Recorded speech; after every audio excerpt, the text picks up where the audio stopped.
Jóvenes, tengan todos ustedes muy buenos días, o tardes en este caso. Les saluda el biólogo Jack Moncada Lauriano. En esta oportunidad vamos a trabajar el tema de el curso de biología, ya como clases aprovechadas por el Centro Preuniversitario de la Universidad Nacional de la Amazonía Peruana. El tema inicial de todo el ciclo para esta área pues son las ciencias biológicas. Eh, por favor, no se vayan a olvidar que en cuanto a la biología, la mayoría de conocimientos está relacionado básicamente con el entendimiento de las cosas, del cómo se encuentran estructurados los organismos vivos, y parte de esos conocimientos ustedes ya lo vieron en épocas colegiales. Entonces esto no es un tema nuevo, es un tema por el cual cada uno de nosotros ya hemos pasado, ya hemos revisado. Entonces esto va a ser más eh, un recalque académico, ¿ya? Entonces, sin más preámbulos, avancemos. La palabra biología se compone de raíces griegas. Bio, en este caso, proviene del término bios, que significa vida, y logos significa tratado, estudio, ciencia. Eh, en términos conceptuales básicos, podríamos decir que la biología es la ciencia que estudia la vida. Pero, ojo, conocimientos básicos. Nosotros ya no estamos en esos conocimientos básicos. La biología tiene que entenderse como el estudio de todos los organismos vivos, incluyendo su origen, su evolución, sus propiedades como su nutrición, morfogénesis, reproducción, patología. Además de ello, se estudia la descripción de sus características y sus comportamientos, entre ellos y para el entorno, ¿ya? Pero cuando nosotros hablamos de la vida, no debemos de fundamentar a qué llamamos vida y cómo es que nació esa vida. Para determinar eso, pues vamos a dar una serie de hipótesis. Dentro de ella vamos a tener, por ejemplo, el creacionismo, que no tiene autores. El creacionismo dice es la teoría de la creación del planeta, de la vida, que surgió gracias a la intervención de un ser supremo. Esta teoría se encuentra en relatos bíblicos, plasmado en los libros sagrados de todas las religiones. Y por ejemplo, en la más popular, vamos a tener el cristianismo. En su Biblia dice que la creación se efectúa en 3 días. En el primer día Dios creó el cielo, la tierra. Al segundo día creó la noche, la luz, la oscuridad. Y al tercer día pues creó la vegetación como los ecosistemas llamados. Y también creó los mares. Ya, entonces ahí tenemos al creacionismo. Es bastante divagante, bastante eh, entretenido tratar de encontrarle un régimen académico a esto, ya que muchas personas pues se encuentran muy influenciadas por las religiones. Algunas personas que están más dedicadas a lo que es ciencia, ojo, la validez a este nivel académico en el centro preuniversitario ya va a depender básicamente de entender por qué es que se considera al creacionismo o a la religión propiamente dicha como una hipótesis. Tenemos también la generación espontánea. La generación espontánea sí tiene autores. Tenemos Aristóteles, Newton, Descartes, en el cual plantean que la vida se origina de materia inerte, según estas creencias, a través de sus observaciones. ¿Ya? ¿Qué quiere decir? Que, por ejemplo, en los recipientes que ellos siempre estaban eh, analizando, podían observar que si ponían un pedazo de carne, ojo, este pedazo de carne siempre va a ser la condición óptima. Había insectos que venían, se posicionaban sobre ellos y con el pasar del tiempo pues existían nuevos individuos.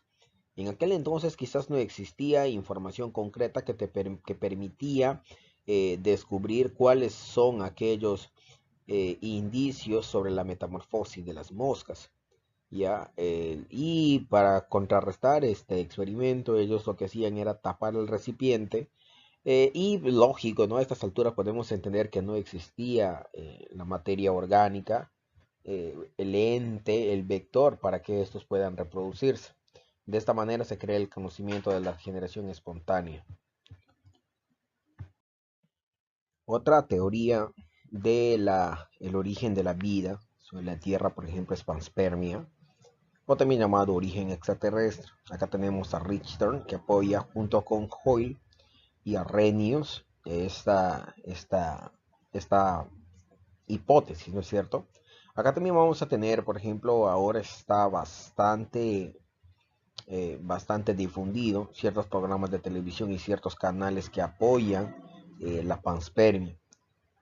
La panspermia en la hipótesis dice que propone que la vida se encuentra en todo el universo y que se encuentra distribuida a través de polvos espaciales, meteoritos, asteroides, cometas, planetoides y que también a través de sus naves espaciales que transportan contaminación no intencionada.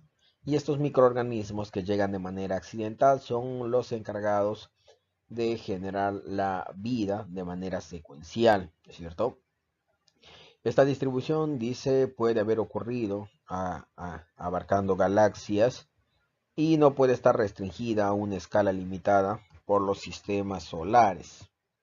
Ya, a ver. Otra hipótesis tenemos la evolución química o también llamado la biogénesis.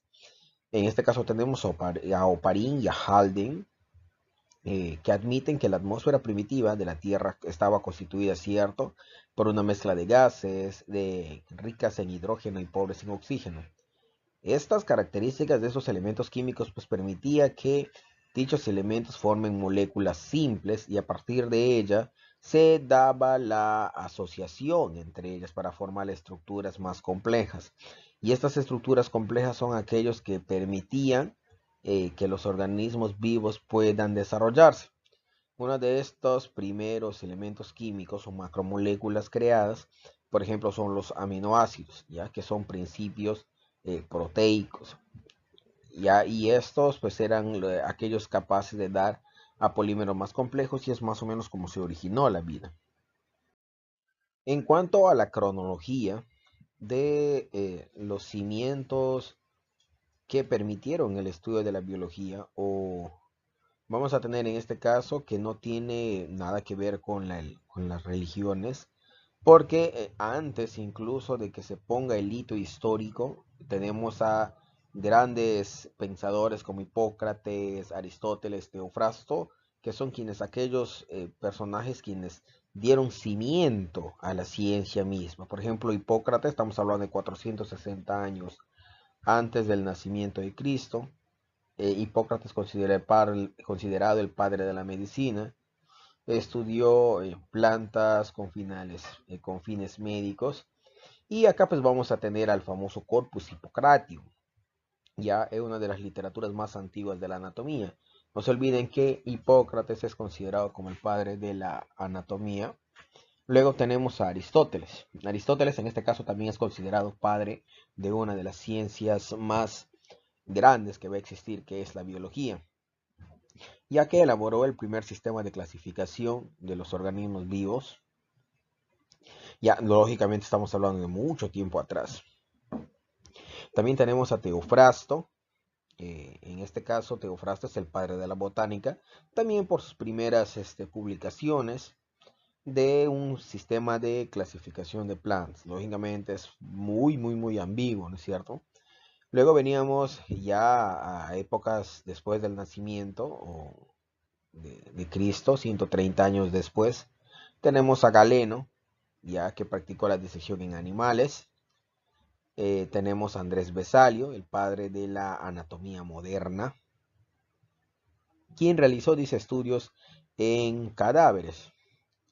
Tenemos a Francisco de Redi, que ya lo mencionamos en la biogénesis. Por ejemplo, en el año 1626, él plantea que todos los seres vivos provienen de seres preexistentes. Ya es más o menos apoyando la teoría del caldo de Müller. También tenemos a Anthony van Leeuwenhoek, que construyó, dice, los mejores microscopios de sus épocas. Estos ligados a la ciencia de investigación de microorganismos. Por ende, es que Anton van Leeuwenhoek es considerado como el padre de la microbiología. Tenemos acá también a Robert Hooke, quien en el año 1635, bueno, es el año de su nacimiento, es pionero de la biología celular y pues fue la persona quien acuñó el término célula. Ya no se olviden que Robert Hooke en el año 1665 lo que hizo fue estudiar corcho a través de lentes ópticos y pudo observar ciertas estructuras similares a las celdas de los panales de las avispas. La palabra célula no fue acuñada de un rato de un momento. La palabra célula antes se llamaban celdas. Con el tiempo ya las celdas fue acuñado al término célula. Tenemos a Carlos Linneo o Carl Linneo, que en el año 1707 elaboró el primer sistema de clasificación científico y validado para que éste sea considerado como el padre de la taxonomía. La taxonomía es la rama de la biología que se encarga del estudio del sistema de clasificación, ¿ya? Y ahí tenemos al padre de esto, que es Carlos Linneo. Ya vamos a hablar de él más adelante. También tenemos en la época del Renacimiento aproximadamente a ciertos íconos de la ciencia, como por ejemplo a Cuvier, que en el año 1769, a partir de su nacimiento, es el pionero en la paleontología y en estudios de huesos fosilizados de los vertebrados. Un ícono para la ciencia misma, para la existencia, también es Charles Darwin, que en el año 1809 publica su obra El origen de las especies. Y este origen de las especies, pues dentro de la información que viene planteada, se encuentra la famosa hipótesis de la selección natural. La selección natural, no se vayan a olvidar que es eh, la rama que va a permitir, no, perdón, la selección natural es la hipótesis que plantea que todos los organismos que tengan la capacidad de adaptarse son aquellos organismos que van a poder sobrevivir como especie, ojo, como especie. Tenemos a Luis Pasteur, que es pionero en microbiología. Tenemos a Alexander Fleming, que descubre los cromosomas y adicional a esto, pues inventó la penicilina, que es uno de los primeros antibióticos de amplio espectro que existía hasta el día de hoy. Otra persona de renombre en ciencia y en biología es Gregory Mendel, que planteó pues las famosas leyes de la genética en base al entrecruzamiento de guisantes. Ya Gregory Mendel, no se van a olvidar que es considerado el padre de la genética. También tenemos a Thomas Morgan, que desarrolla la teoría cromosómica de la herencia. Ya en términos más actuales, tenemos por ejemplo en el año 53 a Watson y Crick, dos investigadores que descubren las estructuras y de doble hélice del ADN, del segmento de ADN.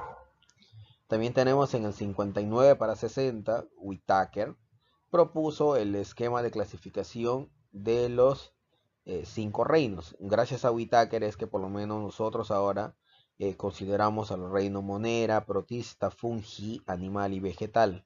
Ya esos son creaciones o en este caso apoyos científicos de Whittaker.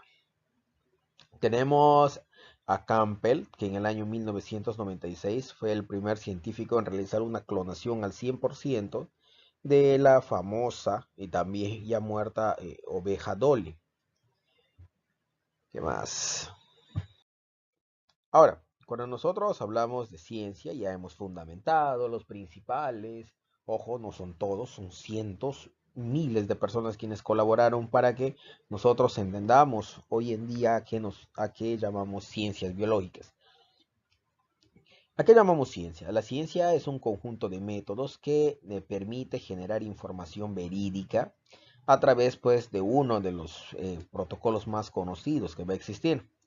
Cuando nosotros hablamos de métodos de generar información, básicamente en bibliografía nos va a salir el método empírico y el método científico. El método empírico nos estamos refiriendo a la experiencia que nosotros adoptamos para generar información. Y la información verídica pues pasa a través de un tipo de información. Esa información se conoce como el método científico, que tiene pasos. El primer paso del método científico es la observación. Ya, dice que el investigador o recolecciones, en este caso el investigador eh, identifica a través de la visión qué es lo que se quiere estudiar y cuáles son la información que se va a utilizar para que nosotros podamos investigarlo. Una vez que nosotros hemos identificado a través de la vista, vamos a describir este problema. ¿De qué manera vamos a describir este problema? A través de una pregunta. Esta pregunta tiene que englobar todas las características eh, el proyecto necesite. Una vez que nos hemos planteado la pregunta, pues vienen las hipótesis.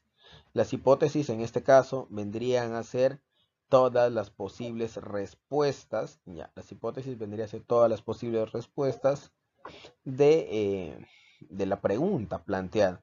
Estas hipótesis, una vez que nosotros empezamos con la colecta de datos, simplemente vamos al proceso de verificación o experimentación. Acá es donde vamos a detallar hipótesis tras hipótesis con la recolección de los datos para nosotros poder sacar una información.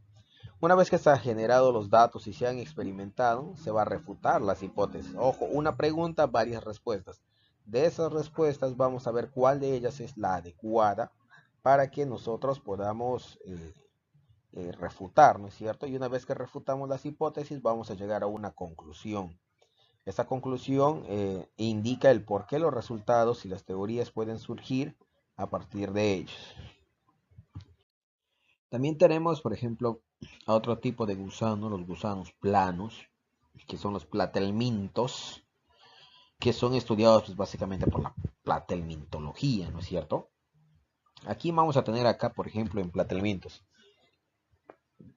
vamos a tener a Tenia solium, también vamos a tener a las sanguijuelas.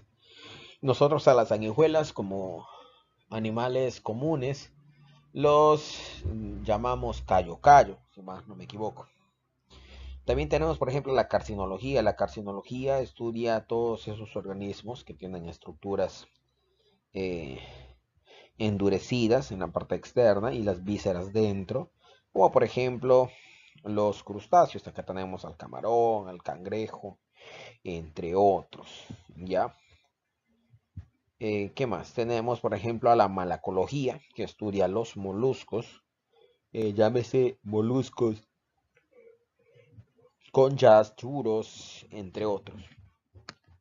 La entomología estudia básicamente lo que son los insectos, llámese grillos, moscas, libélulas, entre otros.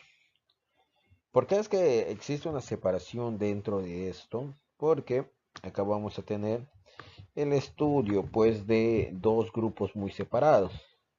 Tenemos protozoología, nematología, tenemos platelmintología, tenemos la carcinología, acá tenemos carcinología, malacología y la entomología. Dentro de la zoología les he mencionado que no son todos, pero de esto vamos a separarlo en el grupo de los invertebrados, ¿ya? Eh, la mayoría, bueno, protozoología también no está ahí. Entonces tenemos a los invertebrados, y estos invertebrados pues es la presencia de huesos y en este caso la presencia de una columna vertebral, ¿ya? Estos que están acá arriba son por ejemplo invertebrados, ¿ya? Y tenemos la zoología mayor, la fauna mayor, como por ejemplo la ictiología, la ornitología, la herpetología, masto y antropología. Dentro de la ictiología tenemos a los peces. ¿Quiénes estudian los peces? La ictiología. ¿Quiénes estudian las aves? La ornitología. Ornitología. Tenemos anfibios y reptiles que son estudiados por la herpetología, como por ejemplo el gecko, tortugas, serpientes, iguanas, ya lo vamos a ver en la siguiente diapositiva. A los mamíferos, pues estudia la mastozoología, ¿ya?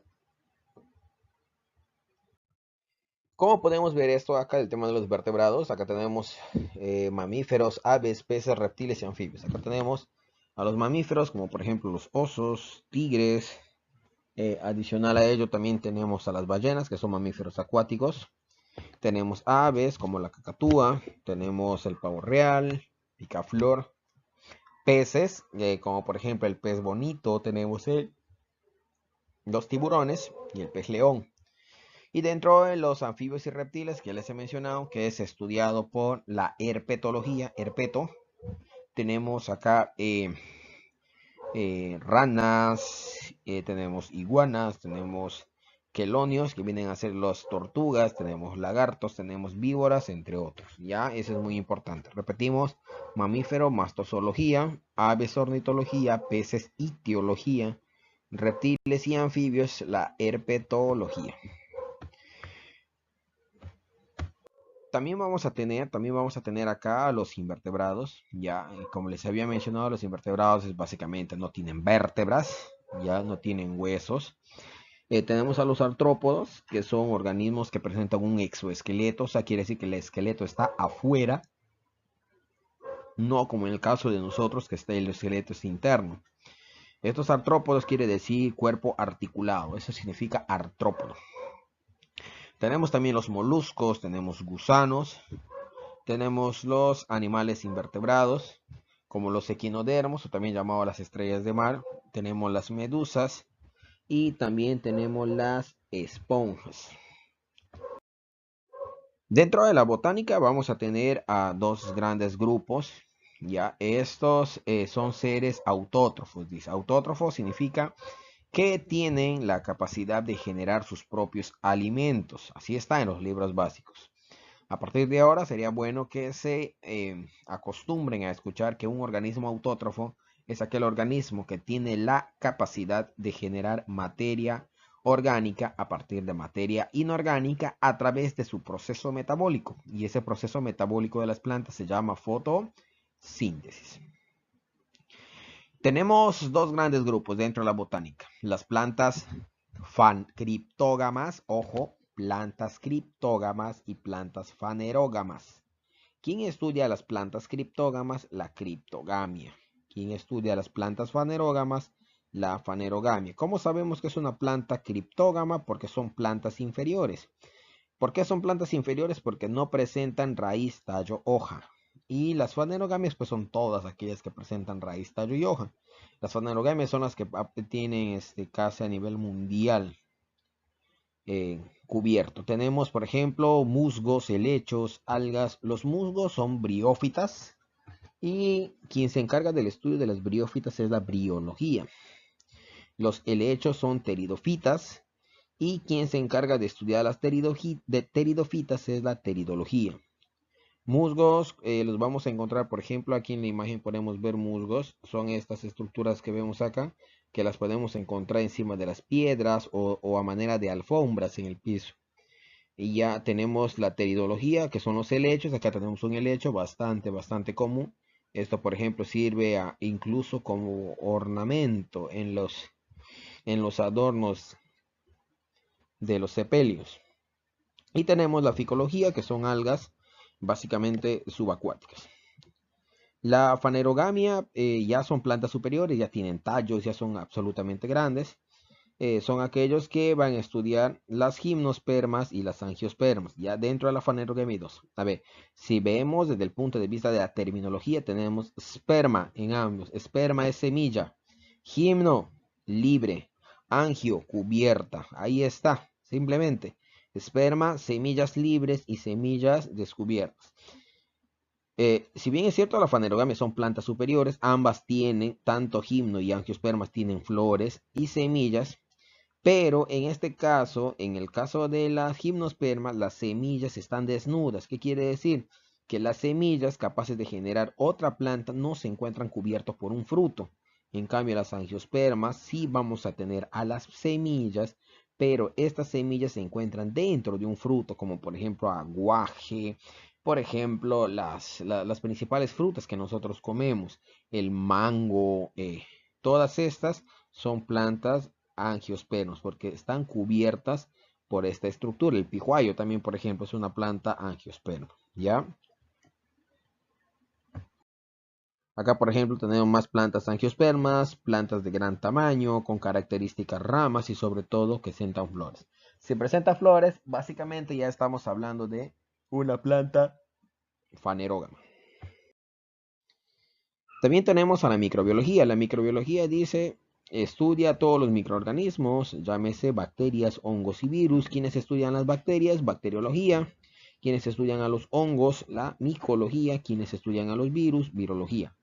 Con respecto a los virus, hay cierta información que no concuerda que se encuentre dentro de la microbiología, porque los virus no son considerados organismos vivos. Pero como estamos en fines académicos de incrementar el nivel de entendimiento, lo vamos a considerar dentro. Bacterias como por ejemplo Salmonella, Leptospira, causal de la enfermedad leptospirosis. Tenemos hongos como por ejemplo Agaricus. Acá podemos observar ciertos tipos de hongos, sus hifas, sus esporas que están como una pequeña escoba. Y virus bastante comunes, como por ejemplo el virus de la influenza y el VIH. Ahorita pues estamos de moda con el virus, el SARS-CoV-2, ¿no es cierto? El SARS-CoV-2, agente causal de la enfermedad del coronavirus 19 o el COVID-19. Ahora, según el área de estudio, como estábamos mencionando las ramas de la biología, estos se detalló porque de una sola especie, en antes vimos muchos grupos, botánica, zoología, microbiología, pero de todos ellos, así aunque tú escojas solamente uno, de ese uno se puede sacar todos estos conceptos que nosotros vemos acá. Por ejemplo, acá tenemos un can, un tipo de mamífero, listo. Y vamos a su anatomía. Vamos a estudiar sus estructuras de sus órganos. Vamos a estudiar su biofísica, que son sus procesos físicos, como por ejemplo, cuánta es la cantidad de sangre que transfiere de un lugar a otro, cuánto es el tiempo que demora una reacción, una sinapsis, ya una transferencia de información de una neurona a otra. Organología, la forma y estructura de sus órganos. Aquí podemos ver también, ya está detallado la forma y estructura de sus órganos. ¿Podemos estudiar su genética? Claro que podemos estudiar su genética, su transferencia de caracteres. ¿Qué ha tenido este? ¿Qué ha tenido el padre anterior? Ya no se olviden que para la genética es Gregory Mendel. Vamos a tener a la fisiología, que estudia las funciones de los seres vivos. La citología, que estudia la estructura y funciones de las células. Tenemos la filogenia, que estudia básicamente las relaciones evolutivas. ¿Qué quiere decir?